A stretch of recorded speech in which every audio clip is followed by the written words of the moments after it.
The year was 1847, and the desert sprawled endlessly beneath a cruel, scorching sun. Death had recently passed through. Its remnants were circling vultures in a silence so dense it pressed on the lungs. But it wasn't death that caused Ezekiel Thornfield to draw his horse to a stop. It was the sight of a young woman slumped against a twisted, sun-bleached oak. Her scalp had been shaved clean, and across it, in scorched, blistered letters, was a single word: unwanted. At first, he thought she was gone. Then her eyes shifted and locked with his, void of fear, hope, or anything resembling life. Only an empty gaze that cut through him colder than any desert night. For 3 years, Ezekiel had wandered these rough lands, ever since the fever claimed his wife and daughter back in Missouri. Solitude had become his companion, his mare Delilah, his only friend, and memory his most frequent visitor. But this woman, this moment, was something he hadn't prepared for. She was alive, but marked in a way no person should ever be. He dismounted, his boots crunching the brittle earth. The woman made no move, showed no reaction, gave no sign she cared who he was or why he'd stopped. She appeared no older than 21, but pain had carved more years into her than time ever could. Her clothes were torn, her body coated in dust and what looked like dried blood. Yet it was the branded word that held him frozen in place. "Miss," Ezekiel said softly, doffing his hat in a show of respect. His voice carried the slow, careful lilt of Missouri. "Can you hear me?" She moved her head slightly, green eyes locking with his once again. There was pain there, but beneath it, a glimmer, maybe recognition, maybe relief. "I hear you," she croaked. Her voice was parched, but held its ground. Didn't expect anyone to stop. Most folks keep on writing when they see what's been done to me. Ezekiel crouched beside her, careful to stay out of her space. Up close, he saw it wasn't ink or ash. The letters had been burned into her skin. His stomach twisted. "What's your name?" "Don't much matter," she muttered, turning her gaze back toward the horizon. "Names are for people who matter to somebody."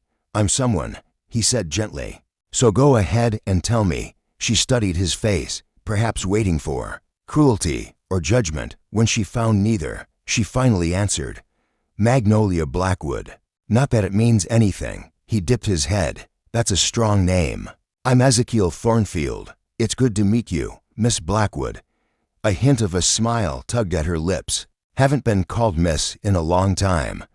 He reached for his canteen and offered it to her. "You look like you could use a drink." She took it with unsteady hands, drinking greedily. Water dripped down her chin. "Thank you," she whispered. "How long you been out here?" 3, for days. Hard to say. Time gets strange when you're just waiting to die. "Who did this?" His voice came out sharp, laced with fury. "My father, my brothers. Said I was too difficult, embarrassing. Thought I was better than them." "What made them think that?" She let out a bitter laugh.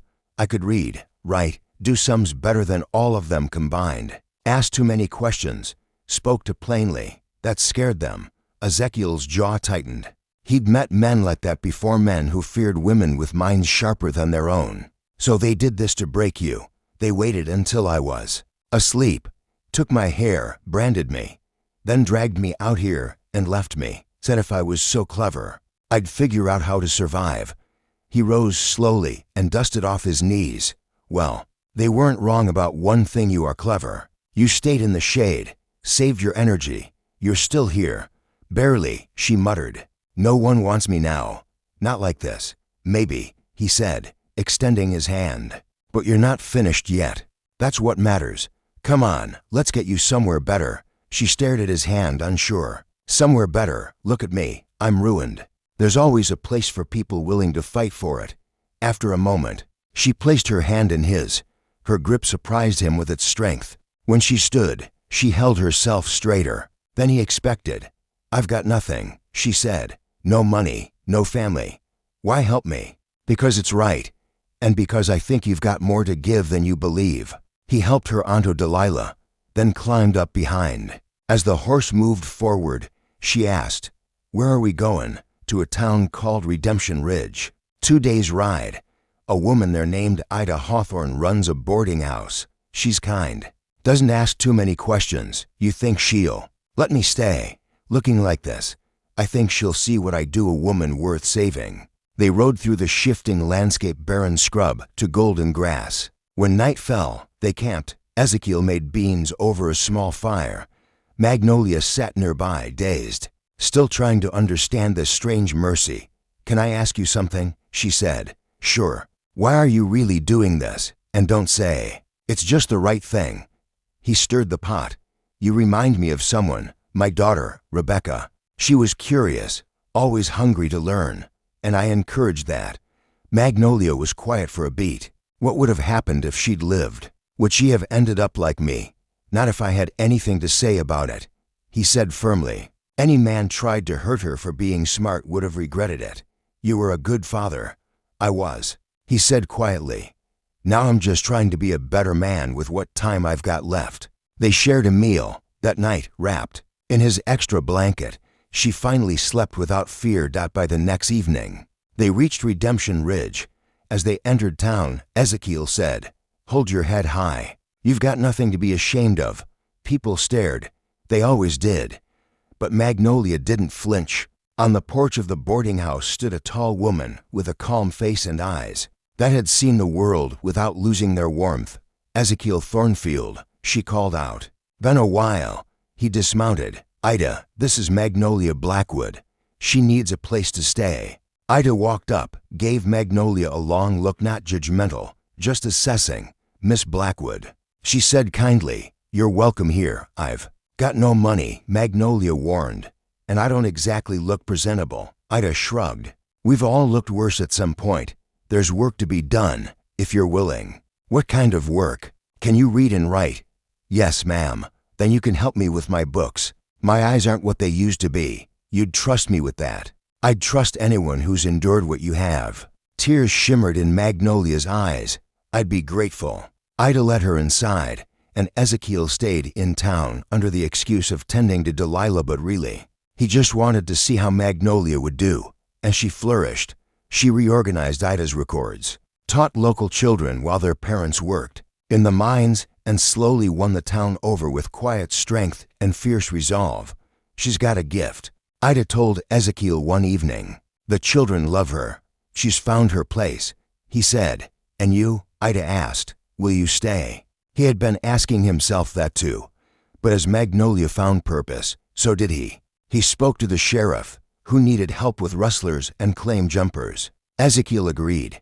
Deputy Thornfield didn't sound too bad. As the months passed, Magnolia's presence grew. She managed accounts, helped the illiterate send letters, and breathed life into the town's dusty corners. One day, she told Ezekiel, "A doctor might be able to reduce her scarring."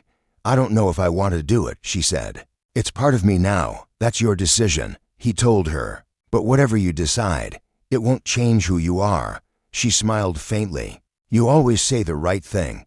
Later she asked, "Do you still think about your family every day?" "But the grief fits different now, softer, not a wound anymore, just part of me." "What made it change you?" She went through with the procedure 2 weeks later. It was painful, but when it was done, the letters on her head had faded, not vanished but dulled. And when she looked in the mirror, she whispered, "I feel like myself again." Summer brought the Founders' Day celebration. Magnolia organized games for the children. Ezekiel watched over the festivities, seeing her laugh among the kids. He felt something he hadn't in years. "Peace. You do make quite a team," Ida said beside him. "We do." He agreed. "Ever think of making it more permanent?" He smiled. "It's not like that. We're not lovers. We're family. The best kind," Ida said with a nod. That evening, as the sun dipped low, Magnolia walked beside him down the quiet street. "What you did that day," she said. "You didn't just save my life. You saved what I could become. You did the same for me," he replied. They parted at the boarding house. No grand farewell, no need for it. Both had found something rare. The word on Magnolia's scalp remained, faint but visible, yet it no longer controlled her. She had risen above it, transformed it into strength. And Ezekiel, once lost to grief, had found direction again. There was no romance in their story, only something deeper. They had rebuilt each other. And in Redemption Ridge, their names were spoken with quiet respect for the wanderer who stopped and the woman who refused to be broken. There's a town about 2 days' ride from here, Ezekiel said, his voice calm as they rode. It's called Redemption Ridge.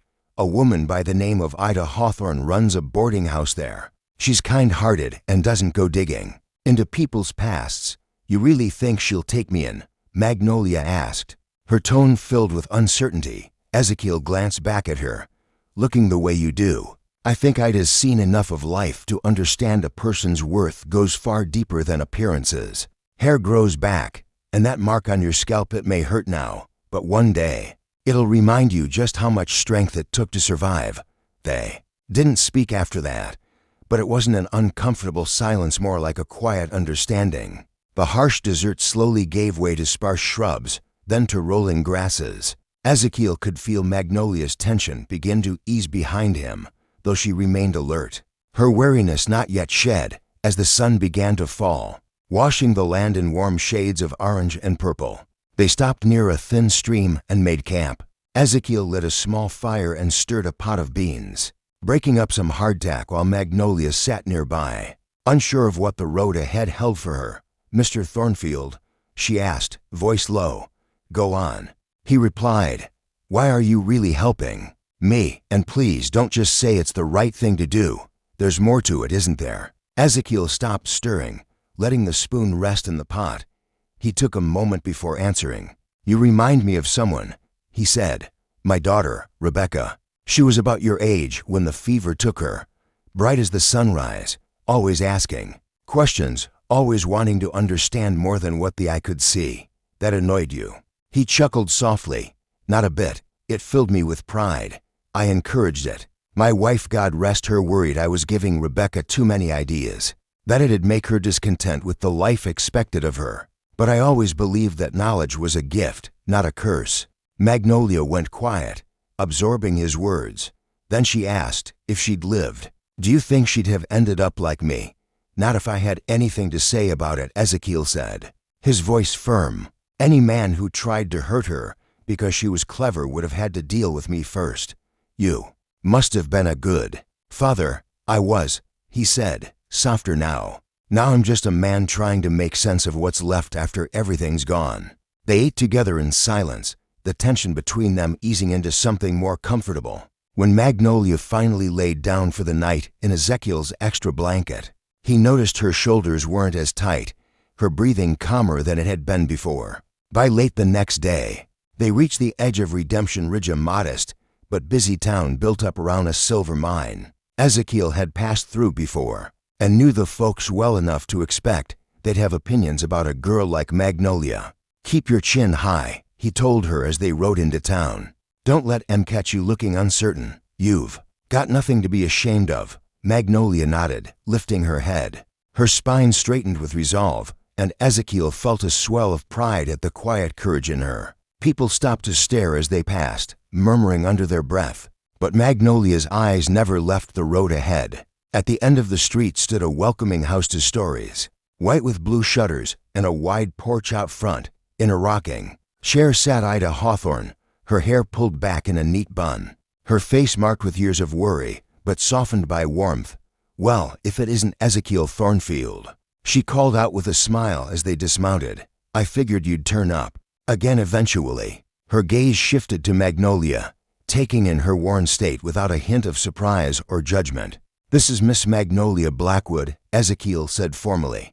She's been through some hard times. She needs a place to rest and get her feet under her again. Ida stood and stepped down from the porch with graceful confidence, offering Magnolia a small curtsy.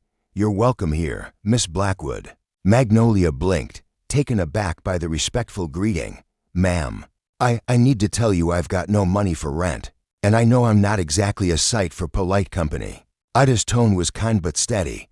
I've run this house for over 20 years, darling. I've seen folks come through in worse shape than you. As for payment, there's always something to be done for someone who wants to work. What kind of work? Magnolia asked cautiously. Can you read and write? Yes, Mum. Well, then, Ida smiled, you can help me with the books. I've been having trouble with the ledgers lately. My eyes aren't what they used to be, and those numbers just won't stay put. Magnolia hesitated. You'd trust me with that. Knowing what I've been through, knowing what. Exactly, Ida's voice had an edge now. I mean someone who's been hurt, who's not whole anymore. Ida looked her directly in the eye. You mean someone intelligent who's survived more than most people could imagine? Yes, Miss Blackwood, I'd trust someone like that. For the first time since Ezekiel had found her, Magnolia's eyes filled not from fear or despair, but with something softer, relief, maybe even hope. I'd be honored to help you, Miss Hawthorne, she said, her voice trembling just a bit. Miss Hawthorne it is, Ida said with a wink. Never found a man worth marrying, so the name stuck. Now come on in, let's get you settled, and once we do, we'll find something real to eat. As Ida led Magnolia into the boarding house, a quiet sense of peace settled in Ezekiel's chest. Everything about this moment, the place, the timing felt right for her.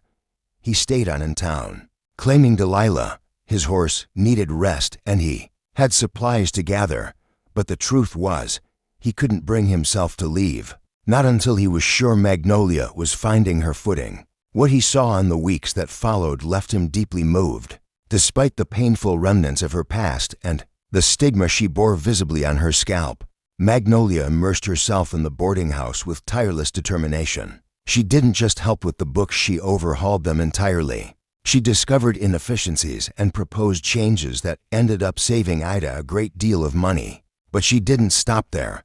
She soon noticed that many local children whose parents spent long hours working in the mines had little to no access to education. So she began holding lessons outside on the lawn. At first, there was resistance. A woman marked like her, teaching children, it seemed unimaginable. But her gentle spirit, steady intelligence, and patient teaching gradually softened the town's doubt. She's a natural, Ida remarked to Ezekiel one evening, watching Magnolia guide a small group of children through the alphabet. These kids adore her. She's teaching them more than I ever dreamed. Ezekiel watched as Magnolia crouched beside a boy, helping him pronounce a word from a worn-out primer. Her hair was growing back, now light brown and soft, enough to partly hide the scar. Still, she never made an effort to cover it completely. She fits here, Ezekiel said quietly. Ida turned to him with a curious look. And what about you? Planning to move on soon? Or has this place started to feel like it could be yours too? It wasn't the first time he'd asked himself that. For 3 years, he'd drifted from one place to the next, never staying long, enough to unpack the memories he carried. But watching Magnolia rebuild her life had stirred something inside him, something that had been dormant for too long, a fragile sense of hope, that maybe he could start again too. It's crossed my mind, he said after a pause. Ida gave him a knowing smile. We could use someone steady around here. The mine's been having trouble with claim jumpers. And the sheriff, well, he's not as quick on his feet as he used to be. Before Ezekiel could respond, Magnolia came up the porch steps. The children had gone home, and she looked worn out, but there was a light in her eyes that hadn't been there before.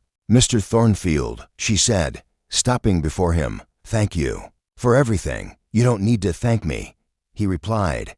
You built this life on your own, maybe, but I wouldn't have had the chance if you hadn't stopped that day. She hesitated, then added, Miss Hawthorne says you might stay. The thought's been in my head, he said. She smiled gently. Her face was different now, no longer marked by desperation, but by resolve. I hope you do. This town could use someone like you. That evening, Ezekiel made up his mind. He found Sheriff Tom Morrison, a grizzled man in his 60s who had spent decades keeping order in Redemption Ridge. Ezekiel didn't bother with small talk. I heard you could use an extra hand. Morrison studied him carefully. That an offer, possibly. The sheriff leaned back in his chair and laid it all out. Claim disputes, cattle rustlers, general disorder. Nothing Ezekiel hadn't faced before. He listened carefully and nodded. Pays not much, the sheriff warned, but it's steady work. Comes with a place to live. I'm not here for the money, Ezekiel said. I'm ready to stop wandering. Morrison held out a rough hand. Welcome aboard, Deputy Thornfield. The months that followed brought Ezekiel the kind of steady, meaningful life he hadn't known in years. He patrolled the town, assisted Morrison, and gradually became someone the townsfolk relied on. Magnolia blossomed in her own right. Her little lessons became a proper school, drawing families from nearby towns. She also helped neighbors by writing letters for them and managing their accounts when needed.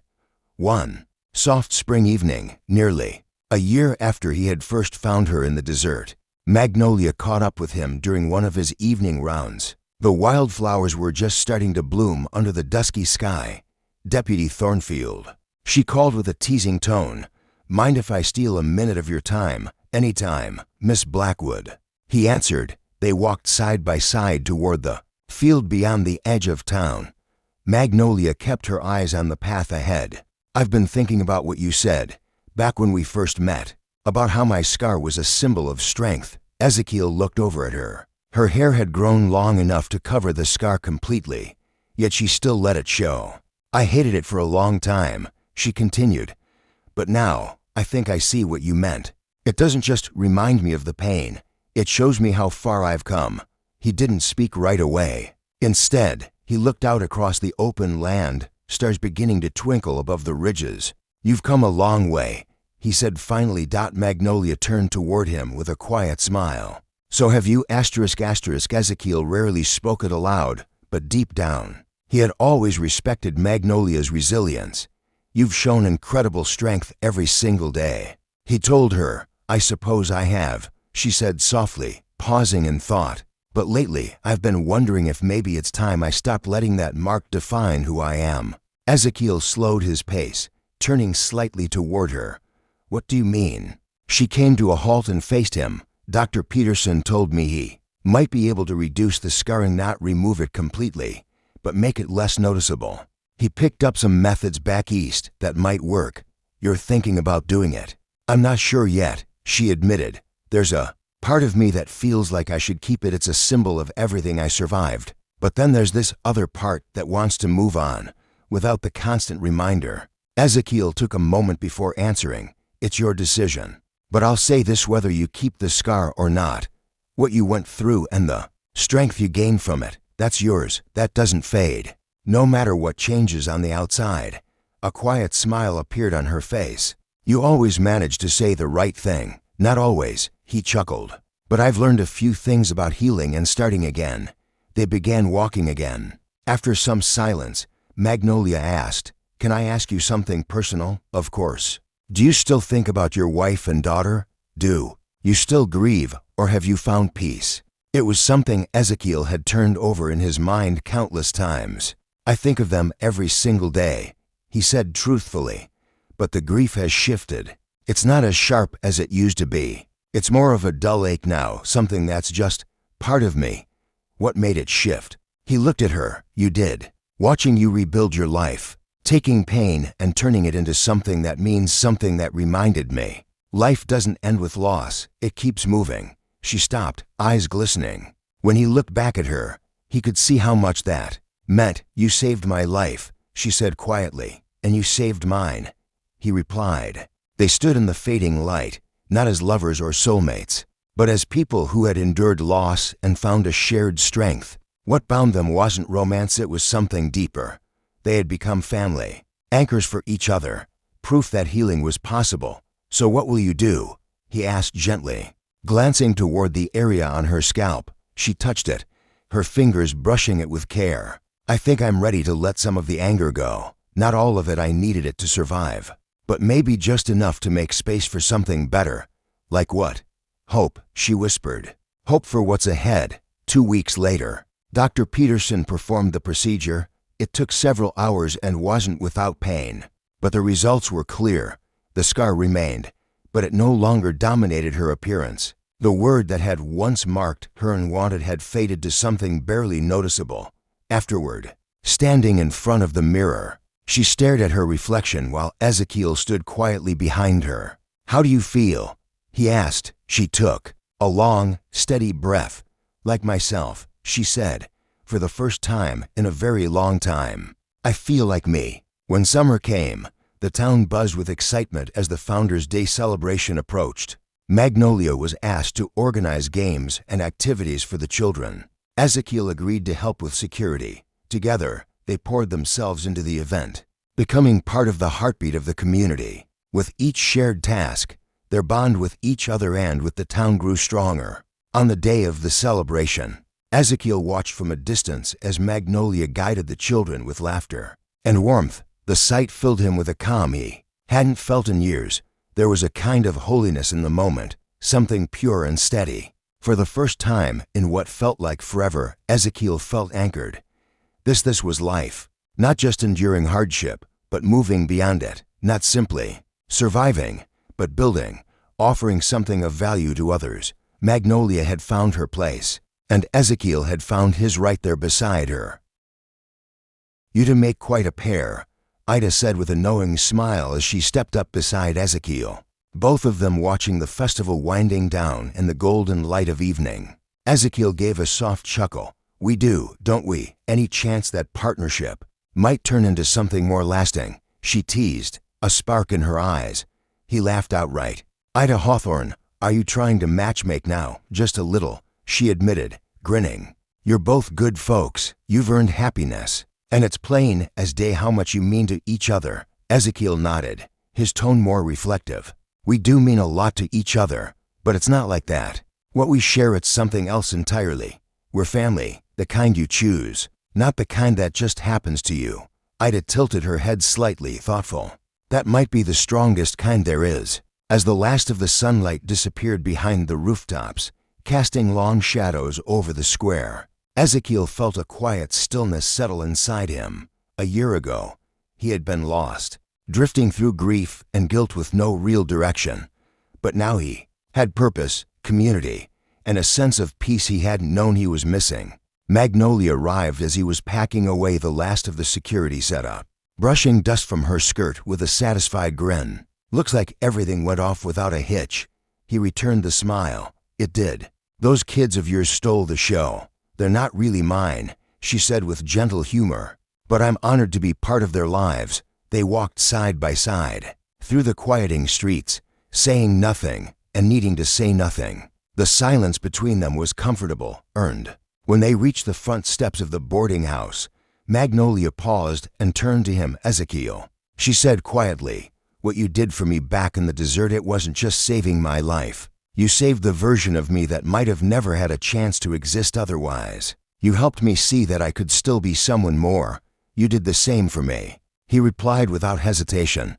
"I didn't even realize how lost I was until you came along. But now," he glanced out at the town, the warm glow of lanterns, the sound of distant laughter, the modest buildings filled with people and stories. Then his eyes returned to hers, to the woman who had helped him believe again. "Now, I'm found." They said their goodnights there, Magnolia retreating to her room. Upstairs, Ezekiel heading to his quarters behind the sheriff's office, both carrying the quiet comfort of having helped one another rebuild a life from ruins.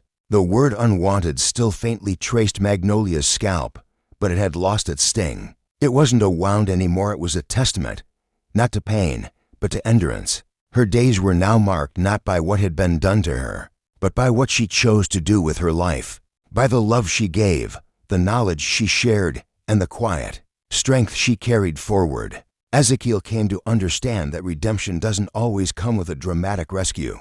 Sometimes, it's simply someone reminding you that you're still worth something, that there's still something good in you. The desert that nearly destroyed them both had become the unlikely soil where something vital took root. They hadn't just survived, they had built something better. In time, their bond became a story passed around the town of Redemption Ridge. People spoke of the lone traveler who stayed, and the woman who transformed her pain into purpose. Their connection wasn't romantic, but it was deep and lasting, built on shared hardship, mutual respect, and the quiet heroism of helping one another heal. That Magnolia never did seek to have the scar erased. She said it was a symbol not of what she had suffered, but of how far she had come.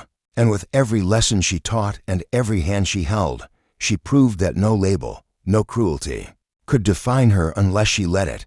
He had found meaning. She had found belonging.